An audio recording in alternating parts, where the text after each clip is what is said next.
Assalamualaikum warahmatullahi wabarakatuh. Selamat siang teman-teman semua. Bagaimana nih kabarnya?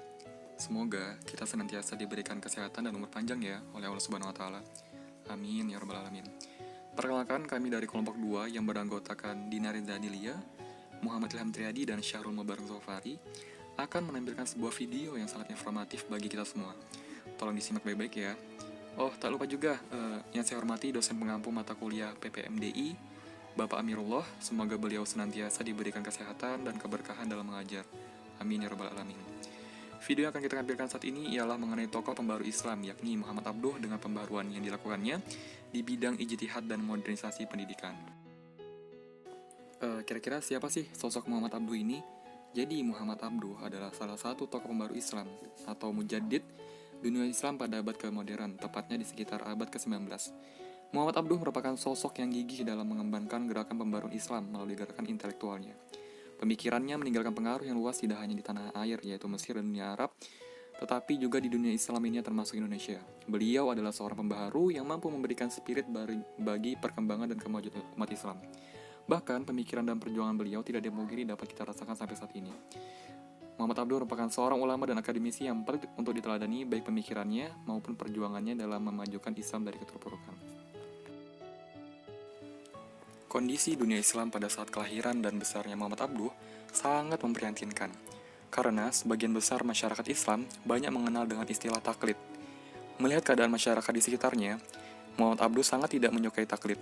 Orang yang melakukan taklid menurut Muhammad Abduh memiliki derajat yang sangat rendah, karena hanya melihat lahir perbuatan orang yang diikutinya, tanpa memeriksa dasar dan pribadi orang yang diikutinya.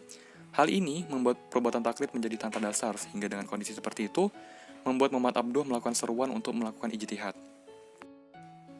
Kehidupan umat Islam saat itu dianggap sebagai kehidupan yang tidak bisa bersaing dengan negara barat.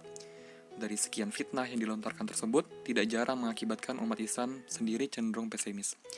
Keadaan masyarakat muslim saat itu memiliki pola pikir yang terkesan kolot dan jumut, sehingga jauh dari kemajuan dan bahkan tidak mengenal teknologi.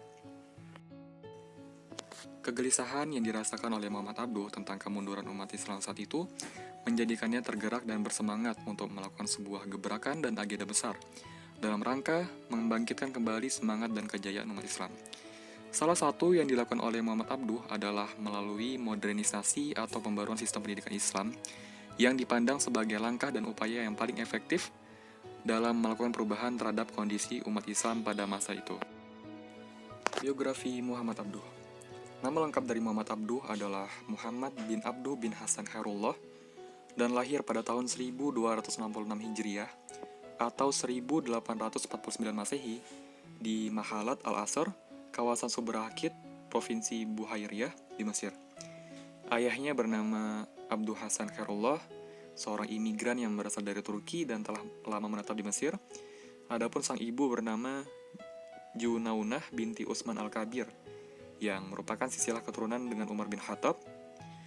Orang tua Muhammad Abduh bekerja sebagai petani dengan pendapatan yang pas-pasan. Orang tua Muhammad Abduh sangat menginginkan anaknya menjadi seorang yang berguna, sehingga ketika Abduh masih kecil, ia sudah dikirim ke Masjid Al-Ahmadi Tanta, yang termasuk salah satu lembaga pendidikan terbesar di Mesir. Muhammad Abduh dikirim oleh ayahnya ke Tahta di sana. Ia belajar untuk mempelajari bahasa Arab, nahwu sorof dan fikih dan lain-lain. Kurang lebih 2 tahun menuntut ilmu, ia kembali lagi ke kampung halamannya, karena merasa tidak mengerti dan memahami apa-apa. Muhammad Abduh pun mengatakan bahwa metode yang dipakai pada saat itu yakni metode menghafal di luar kepala, menghafal istilah-istilah tanpa mengetahui makna dan maksudnya, sehingga ia mengatakan metode dan sistem pembelajarannya yang salah. Selanjutnya, ketika tahun 1866, Muhammad Abduh melanjutkan studinya ke Universitas Al-Azhar. Di sana beliau belajar filsafat, logika, sastra Arab, dan lain-lain. Ketika menjadi mahasiswa di Al-Azhar pada tahun 1869, Muhammad Abduh bertemu dengan seorang ulama besar sekaligus pembaru dalam dunia Islam, yakni Said Jamaluddin Al-Afghani. Dalam sebuah diskusi, sejak saat itulah Muhammad Abduh tertarik kepada Jamaluddin Al-Afghani dan banyak belajar darinya.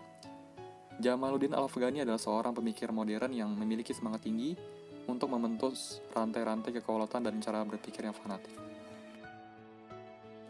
Setelah berhasil menyelesaikan kuliahnya pada tahun 1897, Muhammad Abduh mendapat gelar kesarjanaan alim Prestasi ini memberikannya hak untuk mengajar di 3 lembaga pendidikan formal, yaitu Al-Azhar, Darul Alam Umum, dan Perguruan Bahasa Kadevi. Ia mengajar berbagai mata pelajaran seperti logika, filsafat, teologi, sejarah, dan ilmu politik. Muhammad Abduh senantiasa menanamkan semangat pembaruan dan menekankan kepada muridnya agar berpikir kritis dan rasional dan tidak terikat hanya pada satu pendapat tertentu. Pembaharuan yang dicetuskan Muhammad Abduh yakni ada 2. Yang pertama, ijtihad, dan yang kedua, modernisasi pendidikan. Said Qutb menggambarkan keadaan masyarakat pada masa Muhammad Abduh adalah masyarakat yang beku, kaku, menutup rapat pintu ijtihad, dan mengabaikan peranan akal dan dalam memahami syariat Allah, atau mengistinbatkan hukum-hukum karena mereka telah merasa berkecukupan dengan hasil karya para pendahulu mereka. Muhammad Abduh sangat menghargai para mujtahid dari mazhab apapun. Menurutnya, mereka adalah orang-orang yang telah mengorbankan kemampuannya yang maksimal untuk mendapatkan kebenaran dengan niat yang ikhlas serta ketakwaan yang tinggi kepada Allah Subhanahu wa Ta'ala. Menurutnya, setiap muslim harus memandang bahwa hasil ijtihad ulama masa lalu sebagai hasil pemikiran manusia biasa yang tidak semuanya benar. Sikap yang harus diambil umat Islam dalam perbedaan pendapat adalah kembali kepada sumber asli. Untuk itu, Muhammad Abduh menunjukkan 2 cara yang harus dilakukan oleh umat Islam, sesuai dengan adanya 2 kelompok sosial yang biasanya terdapat dalam masyarakat Islam, yaitu yang mereka yang memiliki ilmu pengetahuan dan yang awam. Dia berpendapat bahwa kelompok pertama wajib melakukan ijtihad langsung kepada Al-Quran dan Sunnah. Dalam hal ini, ijtihad dituntut karena kekosongan ijtihad dapat menyebabkan mereka mencari keputusan hukum di luar ketentuan syara. Sikap taklid buta harus dihapus. Sebaliknya, Muhammad Abduh ingin membuka pintu ijtihad selebar-lebarnya. Sebab menurut Muhammad Abduh, akal manusia merupakan akal manusia, baik dulu maupun sekarang. Kedudukan seorang muslim di hadapan Al-Quran dan As-Sunnah dalam setiap waktu memiliki hak yang sama dalam memahami Al-Quran dan As-Sunnah. Dalam hal berijtihad, Abduh menekankan hanya bagi orang-orang yang memiliki pengetahuan dan kekuatan intelektual yang diperlukan yang boleh melakukan ijtihad. Bagi kelompok kedua yang awam, sikap yang harus diambil adalah mengikuti pendapat orang yang mereka percayai, dengan mempertimbangkan kedalaman ilmu dan ketakwaan dari orang yang diikuti pendapatnya. Jadi, setiap dikerjakan oleh orang awam mempunyai dasar kuat yang dia sendiri mengetahui dasarnya dan tidak mengamalkan suatu perbuatan secara pembabi buta. Dengan sikap ini, umat Islam akan selamat dari bahaya taklid. Dalam hal ini, peran Muhammad Abduh adalah berusaha membebaskan umat Islam dari taklid dengan berupaya memahami agama langsung dari sumbernya, yakni Al-Quran dan Hadis.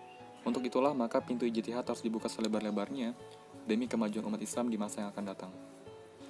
Sebagaimana yang dikatakan oleh Muhammad Abduh, manusia menghadapi peristiwa dan masalah-masalah baru sesuai dengan perubahan zaman, yang mana ia tidak tertera dalam buku-buku klasik tersebut. Lalu, apakah kita harus berhenti dan terpaku pada apa yang sudah tertuang, sementara dunia berlanjut terus? Ini jelas tidak mungkin. Jika kita tidak dapat merumuskan hukum sesuai perkembangan zaman, maka orang-orang awam dan pemerintah pasti ramai-ramai meninggalkan hukum agama dan mengambil hukum lain. Lalu yang kedua ada modernisasi pendidikan. Apa itu modernisasi pendidikan? Modernisasi merupakan suatu upaya untuk merubah atau merombak cara pendidikan yang telah ada diganti dengan yang baru, yang dianggap lebih baik dan dapat merubah kondisi pendidikan yang telah ada. Dalam hal ini, Muhammad Abduh berusaha untuk memadukan antara pendidikan umum dengan pendidikan keislaman atau agama. Artinya, Muhammad Abduh menghendaki tidak ada pemisahan antara ilmu agama dan ilmu umum. Keduanya wajib untuk dipelajari demi kemajuan umat Islam. Di antara usaha yang dilakukan oleh Muhammad Abduh dalam modernisasi pendidikan adalah sebagai berikut. Yang pertama adalah tujuan pendidikan. Menurut Abduh, tujuan pendidikan adalah mendidik akal dan jiwa, serta menyampaikan pada batas-batas kemungkinan seorang mencapai kebahagiaan dunia dan akhirat. Tujuan pendidikan yang dirumuskan Abduh mencakup aspek akal dan aspek spiritual.